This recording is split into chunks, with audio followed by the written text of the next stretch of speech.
Start with Why by Simon Sinek. Start with Why gets to the bottom of why certain people and businesses are far more innovative and successful than others, even in situations where everyone has access to the same technology, people, and resources. The book shows you how to create a business that inspires customers and has satisfied employees. Who should read this? Anyone who wants to feel fulfilled by their work and inspire others. Anyone who wants to know why inspiring businesses are far more successful. And anyone who wants to start a business or organization that can change the world. Who wrote the book? Simon Sinek is a British motivational speaker and author.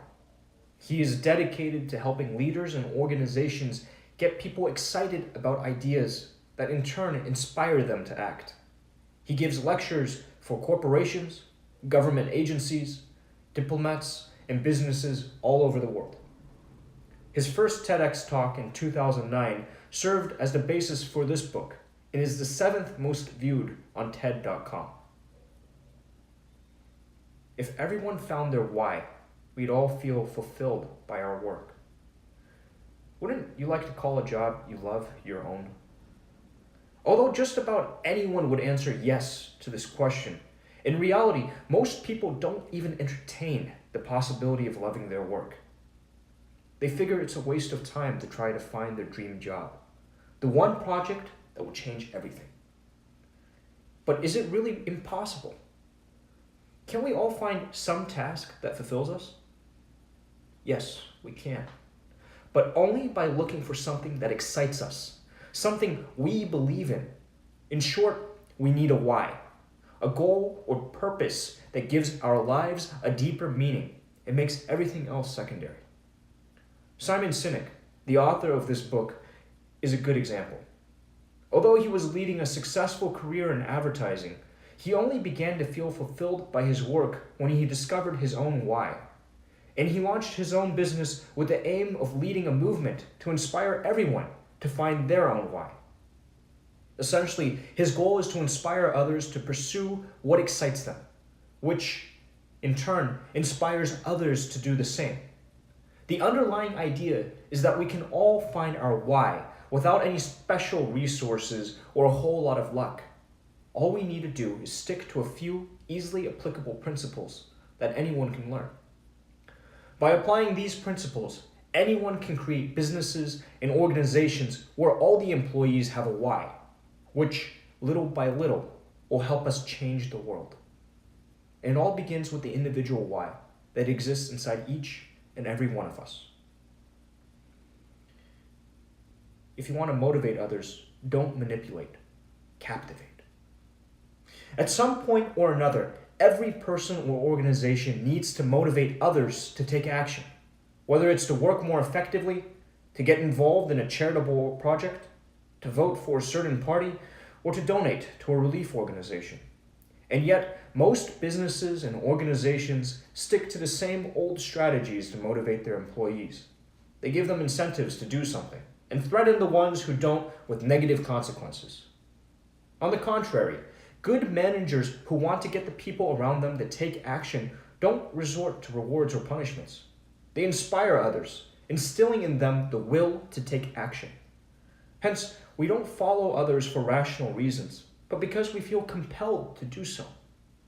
This type of motivation goes much deeper than material incentives. People who are enthusiastic are personally invested and stay that way. Enthusiastic employees will bring personal resources to the table and sacrifice themselves to achieve the common goal without being prompted. They don't act for the sake of rewards or incentives, but because they recognize a deeper meaning in their actions. They feel their calling. Take the Wright brothers, who built the first engine-powered plane in 1903. Unlike their competitors, they had no trained team, no major ties to industry, and no financial support. They weren't motivated by the expectation of becoming rich or famous, but by the mere challenge of making the impossible possible. This devotion was key to their success and gave them the necessary advantage over their competitors.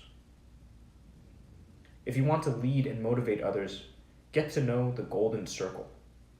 Sinek's golden circle is loosely based on the golden ratio, a mathematical concept describing proportions that are considered particularly pleasing to the eye. The golden circle consists of 3 concentric circles, with the why as a bullseye in the center, the how wrapped around that, and the what as the outermost circle. The what describes the activities of the business or organization. Usually the what is pretty self-explanatory, say manufacturing a product or offering certain services. The how illustrates the way in which the what is achieved. How do you handle everything? What is it that, for example, turns a particular manufacturing process or business culture into something special? The why describes the mission of a business or organization. Why was it founded? What is its main goal? Although all 3 of these factors should be well known and thought out in advance, many businesses and organizations don't have a clear idea of their why. Yielding profits is, for example, not a why. It's the result of the what and the how. In order to cooperate effectively with others, we should adopt the perspective of the golden circle and understand all 3 of its rings. Some people may naturally see the world like this, but those of us who don't have that innate inclination can learn it. The golden circle provides a leadership model that can serve as a basis for creating a business or organization and for inspiring and leading others. Ultimately, leaders must make an effort to not only communicate what is being done and how, but also the often forgotten why. Good leaders communicate the golden circle from the inside out. When we make decisions, we base them more on the why than the what, because only the why fosters a sense of belonging. As for the what, it's purely rational and hardly stands a chance against the emotional impact of a why. For that reason, people in leadership positions who want to get others to take action always begin by explaining why something has to be done. That way, they create a sense of belonging, which makes others want to take action. When people are emotionally invested, they join movements, buy products and brands, and even use them as symbols to show others who they are and who they support. The more clearly you describe and communicate the why, the more people will like it. Because people don't buy what people make, they buy why people make it. And so, leaders communicate by starting in the core of the golden circle and working their way out. They first explain why they do what they do, then how they do it, and only at the very end, what their product is. Apple is a good example of this phenomenon. Their Think Different slogan emphasizes their philosophy of challenging the status quo, and it succeeds in getting across their why. The how comes next. A user-friendly and visually appealing approach to design and interface. Finally, they translate all this into their what? Computers, smartphones, and MP3 players. When a why excites people, the product itself usually doesn't matter as much. Customers are convinced by the business itself and happy to buy whatever it sells.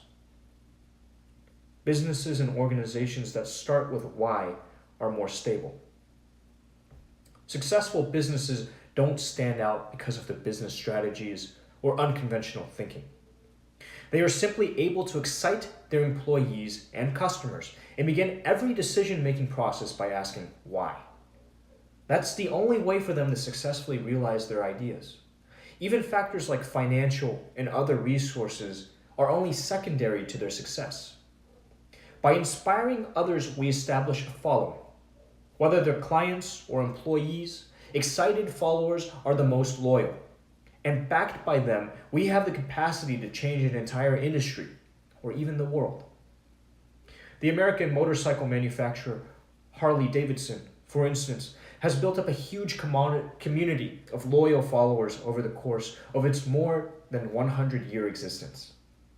For its customers, a Harley isn't just a motorcycle, but a symbol so important to them that they're willing to wait several months for a bike they've ordered. And in the meantime, get the company's logo tattooed onto their arms. Businesses with a clear why generally don't have trouble distinguishing themselves from others, which gives them the luxury of largely ignoring the competition. As a result, They can be more authentic and imaginative than others and don't need to depend on imitating the competition. In addition, when businesses have a definitive personality and convey a clear why, they are also able to attract the best employees, which is priceless when it comes to securing the survival of a business. Excited people are the most powerful resource a business can have. The why of a business or a movement has to be clear so that people who believe in the same thing have a chance to develop trust and loyalty. Once that happens, they'll be willing to follow, not just because they feel obligated or expect rewards, but because they believe in the cause.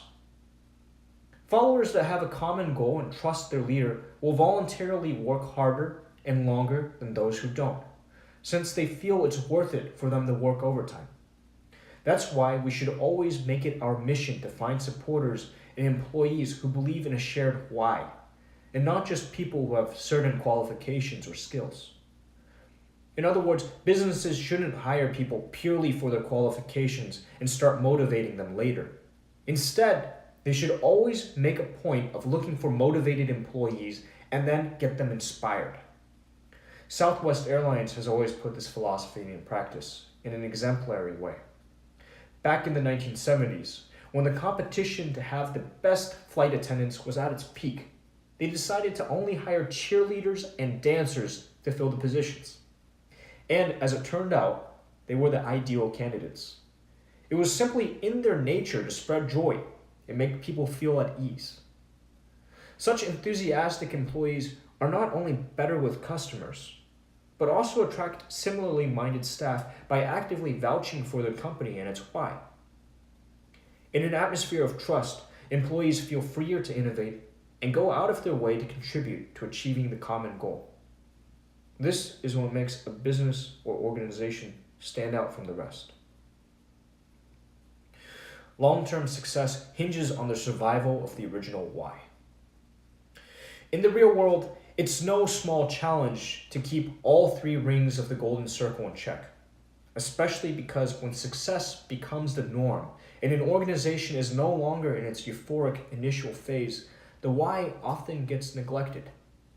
It's right at this moment that people start prioritizing numbers over all else, and short-term thinking and quick wins become more important, even though none of it reflects the business's actual goals. In addition, the success of an organization leads to growth, which leads to an increasing number of people being involved. And the more people are involved, the higher the risk of watering down the original why, which can, in turn, have a negative impact in the long run. That's why it's important to preserve the why established by the founders in an organization's culture. Future leaders will be able to adopt it if it's part of the organization's identity. An organization runs the highest risk of letting the why, its raison d'etre, fall by the wayside when the founder leaves. Take Walmart, for example. Its original why was to serve customers and its staff. Once the founder died, the focus was shifted towards maximizing profits at the employee's expense. Consequently, dozens of employees sued the company for being severely underpaid, and Walmart ended up paying hundreds of millions of dollars in penalties and settlements. The lesson is, the hardest part isn't finding the why, but staying true to it and keeping it alive. Customer manipulation doesn't foster trust and is ultimately counterproductive. The majority of businesses rely on methods of manipulation to influence potential customers, usually to get them to buy their products. By doing this, these businesses ignore the true motivations of their customers, the why, rather than using them to excite the customers. They manipulate customers by applying generic sales tactics that don't have any special connection to a product or a service. The tactics range from alleged clearance sales, limited time offers, and 2-for-1 deals that trick us into believing they're once-in-a-lifetime opportunities, to announcements that don't quite tell the truth or that exert social pressure. For example, 4 out of 5 dentists use this toothbrush. These tactics are used for one simple reason: they work. For a little while. but their success is short-lived. Ultimately, a business can't benefit from these scare tactics because they don't generate a sense of trust or loyalty. Because once you have truly loyal customers, you don't need to bother with tactics like these. Loyal customers will always prefer the product of their favorite business, even if it's not the best or cheapest in its class. And so, customer manipulation can boost sales in the short term, but it's not a sustainable strategy. Final summary. The main message of this book is businesses, individuals, and movements of all kinds should always start with why, the reason for doing something. This why should be the basis for every decision its leaders make and every message they transmit. By doing so, they will attract loyal supporters and garner long-term success.